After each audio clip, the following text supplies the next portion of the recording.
기도합시다.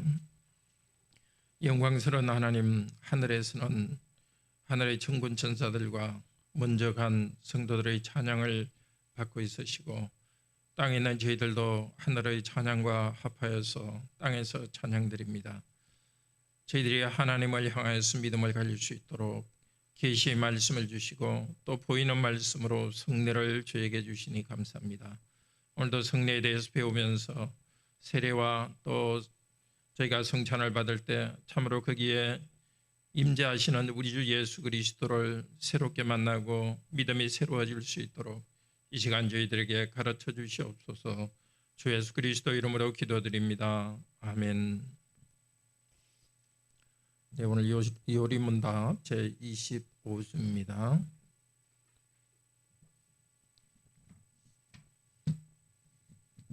(100페이지입니다)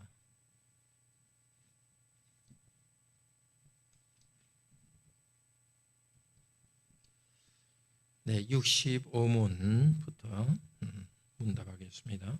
오직 믿음으로만 우리가 그리스도와 그의 모든 은덕에 참여할 수 있는데 이 믿음은 어디에서 옵니까? 성신에게서 옵니다. 그분은 거룩한 복음의 강설로 우리의 마음에 믿음을 일으키며 성례의 시행으로 믿음을 굳세게 하십니다. 성례가 무엇입니까? 성례는 복음 약속의 눈에 보이는 거룩한 표와 인으로 하나님께서 제정하신 것입니다. 성례가 시행될 때 하나님께서는 복음 약속을 우리에게 훨씬 더 충만하게 선언하고 확정하십니다. 이 약속은 그리스도가 십자가 위에서 이루신 단번의 제사 때문에 하나님께서 우리에게 죄사함과 영원한 생명을 은혜로 주신다는 것입니다. 그러면 말씀과 성례 이 둘은 우리의 믿음을 우리의 구원의 유일한 근거가 되는 것, 곧 예수 그리스도의 십자가의 제사로 향하도록 하기 위한 것입니까? 참으로 그렇습니다.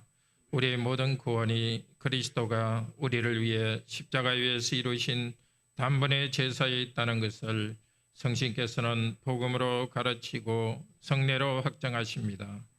그리스도께서 신약에서 제정하신 성례는 몇 가지입니까? 거룩한 세례와 성찬 두 가지입니다. 앞쪽 우리 65문에서 배웠던 것은 믿음으로만 구원을 얻고 은혜에 참여할 수 있습니다. 그럼 우리가 가진 믿음은 어떻게 오는가? 성령께서 우리에게 믿음을 일으키기 때문입니다.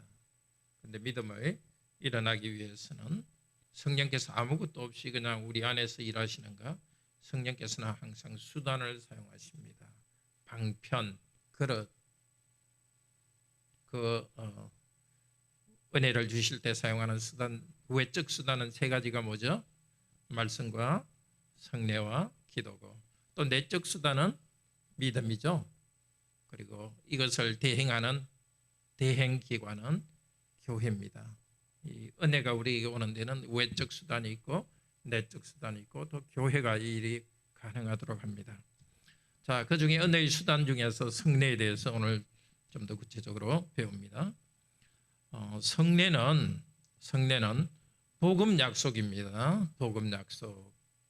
우리가 성찬 또 세례, 그것은 단순한 세리머니가 아니라 예수 그리스도께서 우리에게 주시는 그 은혜의 복음 약속을 세리머니를 통해서 나타내 줍니다. 복음 약속을 눈에 보이게 보여주는 겁니다. 거룩한 뭐라고요?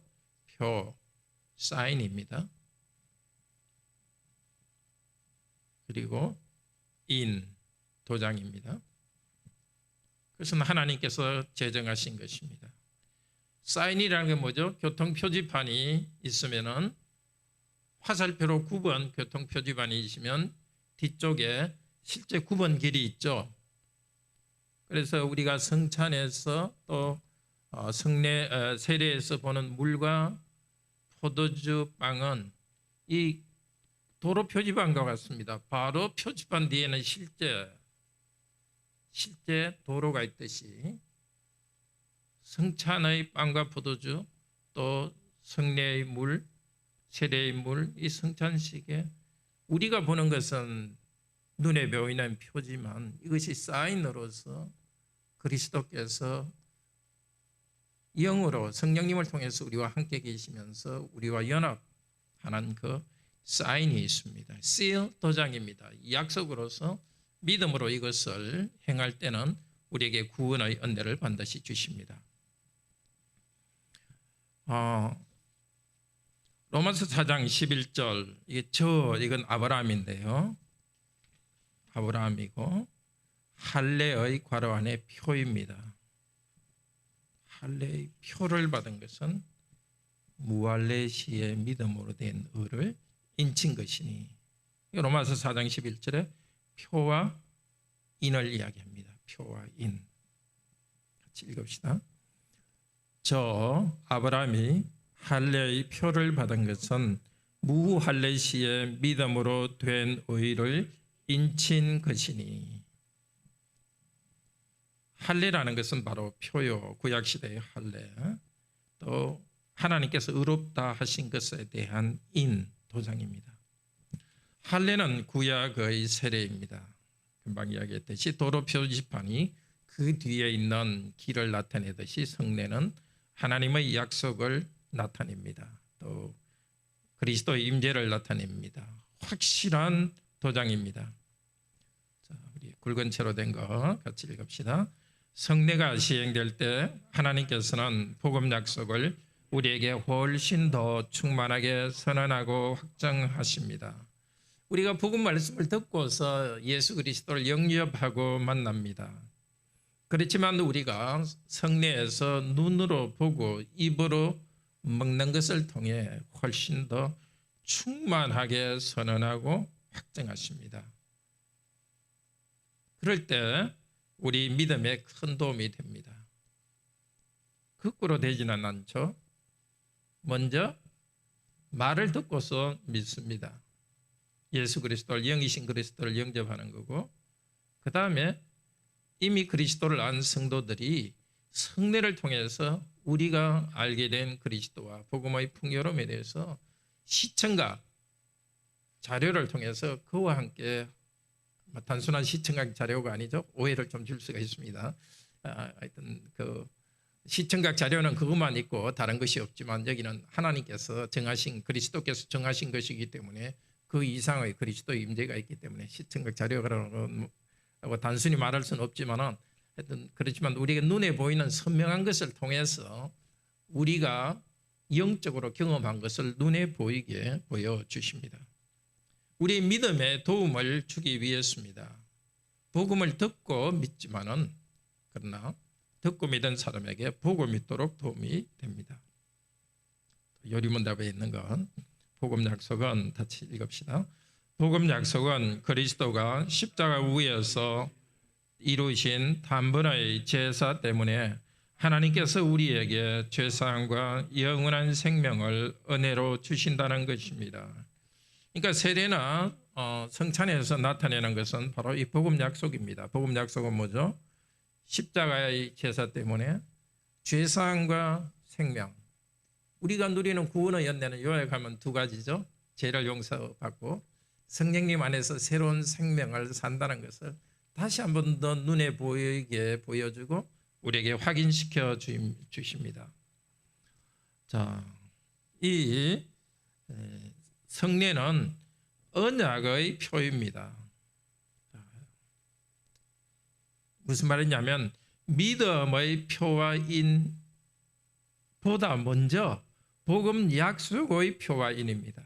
믿음이 따라 나와야 됩니다. 그렇지만 그 성례 그 자체는 물과 또 빵과 포도주 그것은 우리에게 하나님의 약속을 나타냅니다. 아주 중요합니다. 우선 구약의 성례 예컨대 할례 그것은 언약의 표입니다. 그런데 하나님의 언약, 은혜 언약이 먼저 있고 사람이 믿음으로 반응합니다. 모든 언약은 그렇죠. 하나님께서 자격 없는 사람들에게 먼저 와서 은혜를 주셨습니다. 자, 아브라함 같은 경우에 창세기 17장 11절에 하나님께서 할례를 제정하시는데 사실 이 할례를 제정하시기보다 전에 창세기 12장에 아브라함을 불러내시고 언약을 맺으셨습니다. 그리고 또 지금 할례의 언약을 주십니다. 다음 편에 읽읍시다. 너희는 양피를 배워라.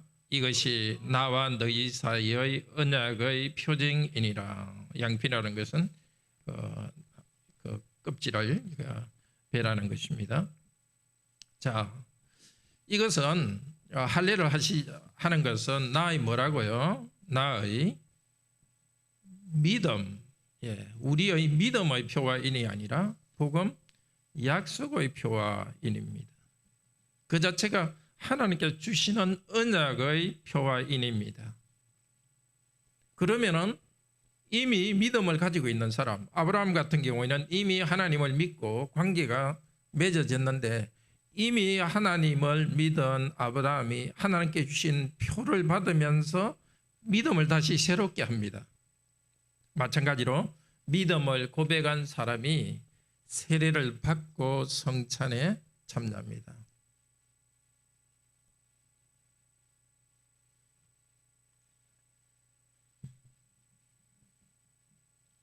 그러니까 복음 말씀을 듣고 믿음을 고백한 사람이 성찬에 참여하는데, 성찬 그 자체도 또 세례 자체도 복음 약속이고, 약속에 다시 믿음으로 반응하면서 나갑니다. 그러니까 하나님의 복음의 약속이 있고 거기에 대해서 사람은 믿습니다. 하나님께서는 사람을 의롭다 하시면서 도장을 찍어주십니다.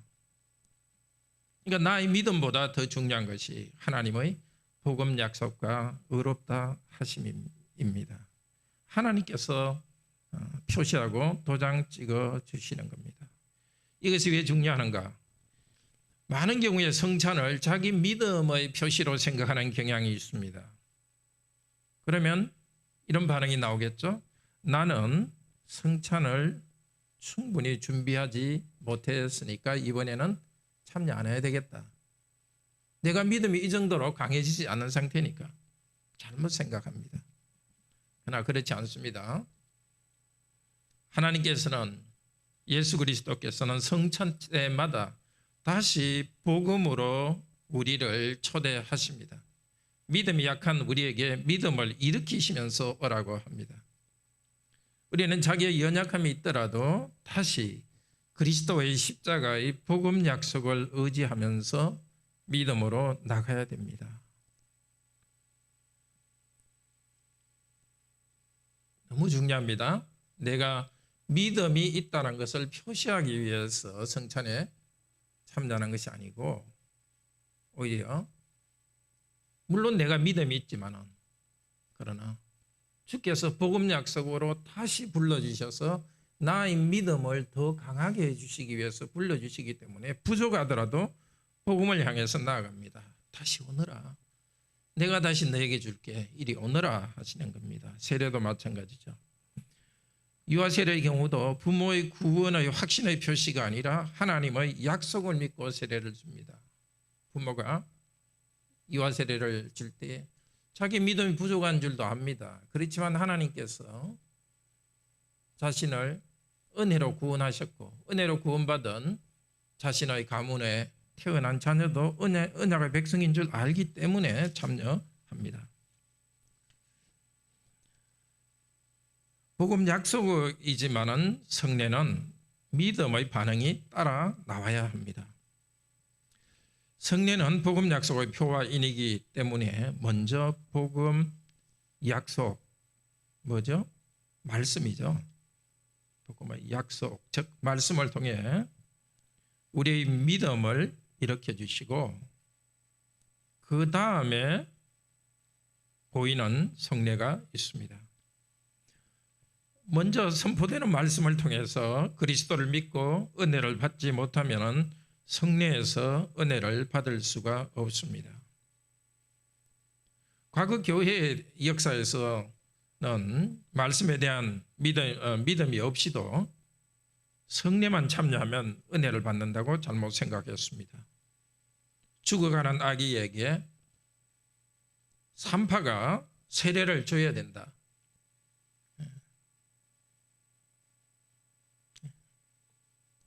직분으로서 생각하기보다도 산파가 세례를 주게 하거나 전쟁에 죽어가는 사람에게 평신도가 세례를 주게 하기도 했습니다. 성례 자체가 효과가 있다고 미신적으로 생각했기 때문입니다. 우리 개신교에서도 성례를 미신적으로 생각하는 경향이 있습니다. 주님의 몸을 분별하지 않으면 병이 나거나 죽는다, 일이 생긴다 이렇게 하니까 그 벌을 피하기 위해서 자기를 돌아봅니다. 그 벌을 피할 정도만, 벌을 받지 않을 정도만 자기를 돌아보려고 하는 사람이 있습니다. 또 자기를 돌아보니까 자기 삶이 윤리적으로 어느 정도 바르다고 생각하면서 교만하게 생각하면서 성례에 나가려 하기도 합니다. 그렇지만 성례를 인간 중심으로 생각해서는 안 됩니다. 성례의 주인은 삼위일체 하나님이십니다. 성찬에서는 부활하신 그리스도께서 성령으로 그 자리에 계시면서 은혜를 주고 계십니다. 삼위일체 하나님에 대한 살아있는 믿음으로 친교를 나누는 영적인 경험이 있습니다. 사람의 준비에 따라 은혜를 받는 인간적인 행사가 아닙니다. 혹은 성례라는 행사만 하면 효과가 나는 것은 아닙니다. 약속하셨기 때문에 믿음으로 나와서 그 은혜를 바라면서 참여하는 것입니다. 내가 체험이 부족하더라도 하나님의 은혜를 바라면서 그만큼 주시는 만큼 만족하면서 우리는 옵니다. 믿음의 핵심, 우리 문답 교재에 있는 대로 읽읍시다. 말씀과 성례 이 둘은 우리의 구원의 유일한 근거가 되는 것, 곧 예수 그리스도의 십자가의 제사로 향하도록 하기 위한 것입니까? 참으로 그렇습니다. 성경에서 가르치는 내용들을 우리가 깨닫기는 힘든 경향이 있습니다. 그래서 가장 핵심되는 것, 예수 그리스도의 십자가의 은혜, 그것을 성례를 통해서 요약해 주셨습니다. 우리가 들었지만은 그러나 세례의 물을 보면은 물에 담겼다가 올라오는 것을 보면은 이렇게 그리스도 안에서 죽고 그리스도 안에서 살았구나. 십자가와 함께 나도 죽었고 내가 살았구나. 그렇게 눈에 보이게 체험적으로 육체적인 체험적으로 그것을 통해서 그리스도의 십자가를 알게 됩니다. 성찬도 마찬가지죠. 우리는 예수님이 십자가를 통해서 죄 용서해 주신 은혜를 복음 말씀을 듣고 믿습니다. 그리고 우리의 믿음이 시작되면서 세례를 받고 우리의 믿음으로 경험하기 시작합니다. 그리고 성찬에 계속 참여하면서 십자가를 계속 바라봅니다. 우리 주 예수 그리스도의 십자가에서의 죄 용서의 은혜와 십자가를 통해서 우리에게 의롭다 하시고 부활하신 그리스도께서 주신 성령님 안에서 우리가 살아간다는 것, 성찬을 받으면서 계속 그것을 믿으면서 나아갑니다. 우리 인생의 목표도 이렇게 어린 양의 혼인잔치에 이 땅에서 참여하면서 우리의 마지막 인생의 목표도 어린 양의 혼인잔치에 둡니다. 성례는 두 가지입니다. 주님이 제정하신 것만이 성례입니다. 로마교회에서는 여러 가지 성례를 합니다. 어떤 성례가 있죠? 로마교회에서는 그 세례와 성찬 외에 뭘 더 하죠? 우리가 하는 입교식, 그것도 견진례라 해서 그것도 성례라고 합니다. 결혼식, 혼인성사, 목사, 사제 임직하는 거, 안수하는 거, 그것도 서품성사, 사제에게 와서 고백하는 고해성사, 죽을 때 이렇게 머리 이마에 기름을 바르는 종류성사, 이렇게 5가지를 넣어놨습니다. 성경에는 없는 거죠. 그래서 우리 종교개혁 때 믿음의 선배들이 성경에 있는 성례 두 가지만으로 정리해 두었습니다. 주님께서 하라고 한 것 그것만 합니다. 너희는 모든 족속으로 제자를 삼아 세례를 주고 이렇게 하셨습니다. 그리고 주님께서 이것을 기념하여 행하라 하신 것 두 가지만 성례로 행합니다. 이것은 하나님께서 제정하신 구약의 성례를 그대로 이어갑니다. 즉 할례와 유월절이 세례와 성찬으로 이어집니다. 무엇이 세례로 이어진다고요? 할례가 세례로 이어집니다. 하나님 백성으로 태어났다는 것, 하나님 백성이라는 것을 확인하는 그것이 할례죠. 그런데 고대 다른 나라에서는 할례는 성인식이었습니다.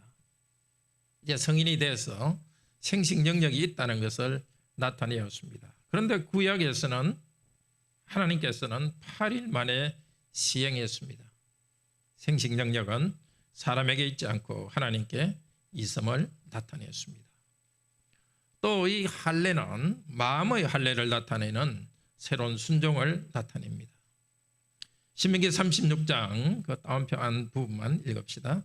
마음에 할례를 베푸사 너로 마음을 다하여 내 하나님을 사랑하게 하사. 그러니까 할례라는 것은 마음의 할례라는 것은 몸의 한 부분을 잘라내는 것을 통해서 사람의 죄를 잘라내는 심판의 표시도 있고 사람의 죄를 잘라내는 의미도 있습니다. 그걸 통해서 마음의 할례를 받도록 하는 것을 할례가 필요한 것을 상징하고 있습니다.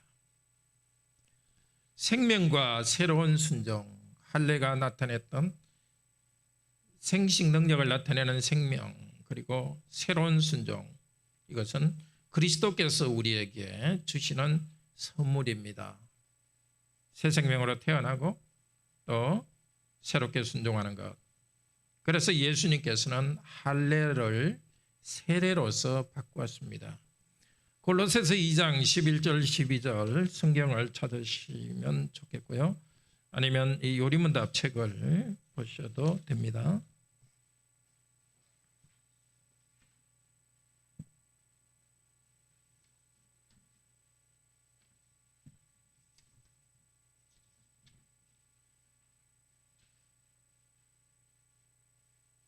요리문답 책에는 107페이지 제일 오른쪽에 있고요. 자, 골로새서 2장 11절 12절 같이 읽읍시다.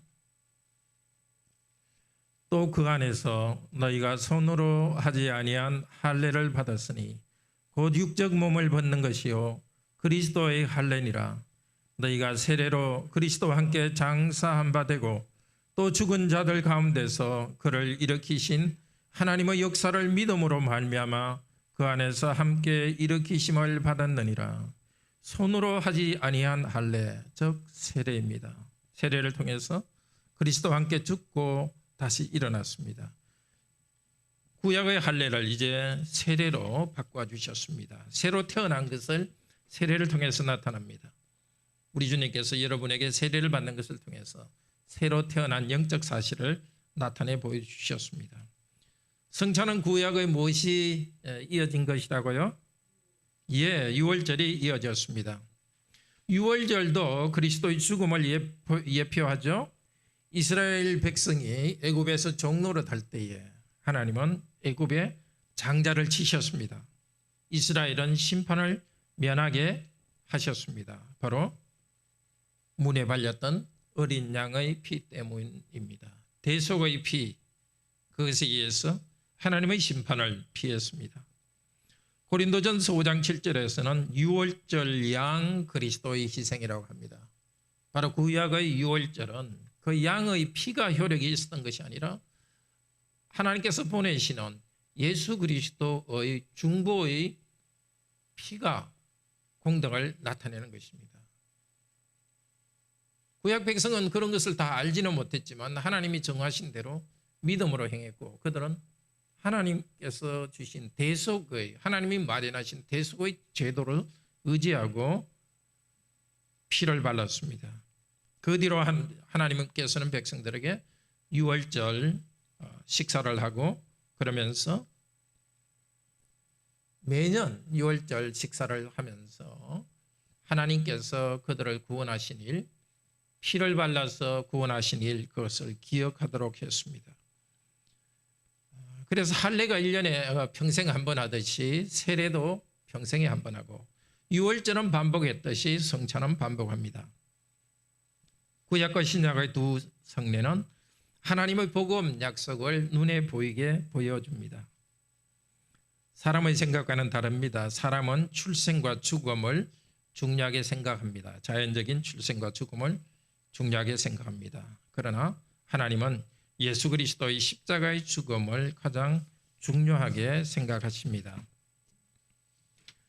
그래서 성례는 예수 그리스도의 죽음과 부활을, 예수 그리스도의 죽음으로 우리 죄를 용서하시는 것, 그 결과로 우리 생명을, 우리 영혼이 받는 것을 영적으로 보여줍니다.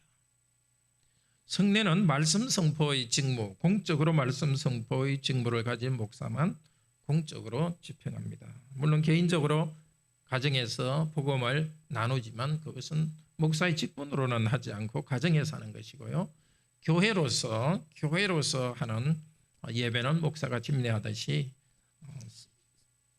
성례는 목사가 집례합니다.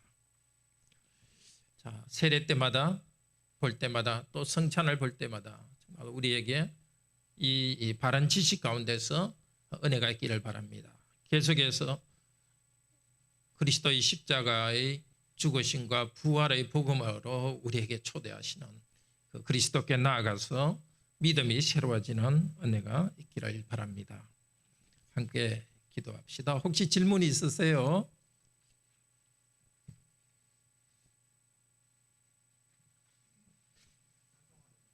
네, 말씀하시겠어요? 승화자매 말씀하세요. 예. 조금 더 가까이 말씀하시면. 네. 네, 말씀하세요. 예.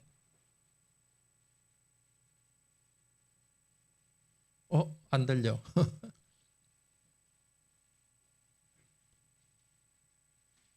잠깐만요. 예, 다시. 예. 잘 들려요. 네.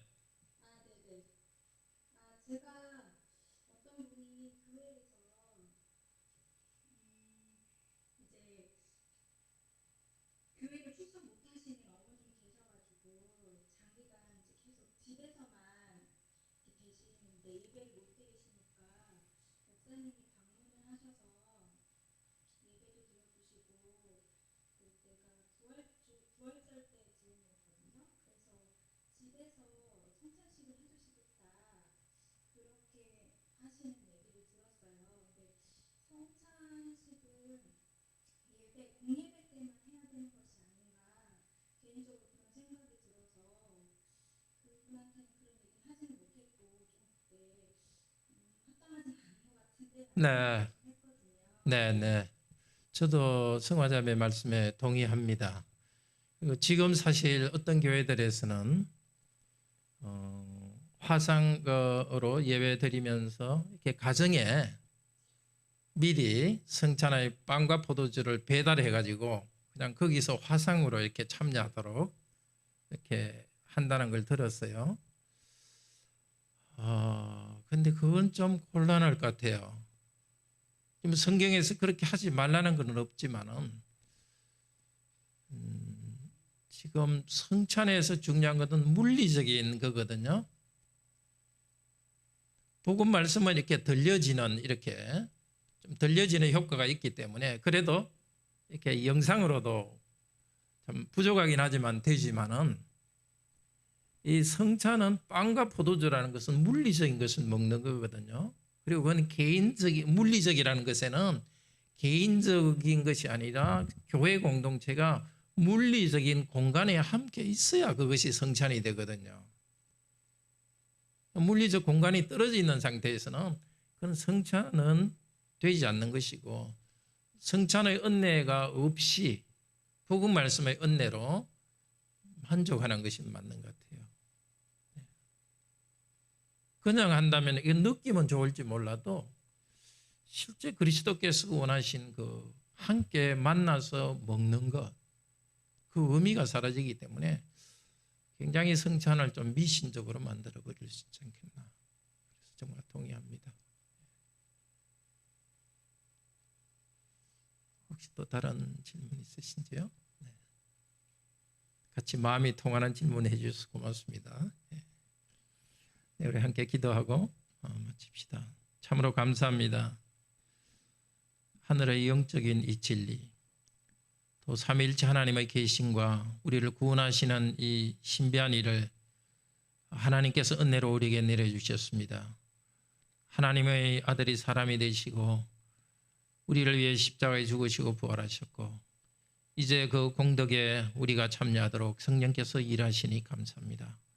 복음 말씀을 듣고서 이 은혜에 저희가 참여하지만 다시 또 하나님께서는 우리가 시각적이고 또 맛을 보고 또 촉각을 느끼는 그런 존재인 줄 아시기 때문에 그런 수단을 통해서도 복음 약속을 확정해 주기로 하셨습니다. 참으로 우리를 사랑하시는 그 큰 은혜 감사합니다. 우리가 성찬에 또 세례에 참여할 때 미신적으로 마치 그것 자체가 물질 자체가 힘이 있는 것처럼 생각하지 않게 하시고 오직 이것을 사용하시는 삼위 하나님을 의지하게 하소서. 또 우리의 믿음의 힘을 가지고 하나님께 나가는 것이 아니라 오히려 나는 부족하오나 오직 주님의 공로 의지하여 나갑니다 하고 은혜 앞으로 나가게 하시고 주께서 부족한 저희들에게 불쌍히 여기주셔서 성찬 때마다 세례 때마다 은혜 주소서. 특별히 이번 주간에는 저희들이 성찬의 은혜를 받습니다. 약속하신 대로 복음 약속을 눈에 보이게 환히 비춰주셔서 우리 모두가 성도 모두가 성찬에 참여하는 성도 모두가 주님의 임재하여 체험에 있게 하여 주시고 성령님 안에서 우리 영혼이 풍요롭게 되는 체험을 허락하여 주시옵소서. 이 저녁에도 우리 성도들 각 가정에서 주께 주시는 평안한 쉼을 허락하여 주시옵소서. 우리 중에 병든 성도들, 아픈 성도들 지켜주시고 특별히 여전히 회복 중에 있는 김향엽 자매 주님께서 치유하여 주시기를 원합니다. 주 예수 그리스도 이름으로 기도드립니다.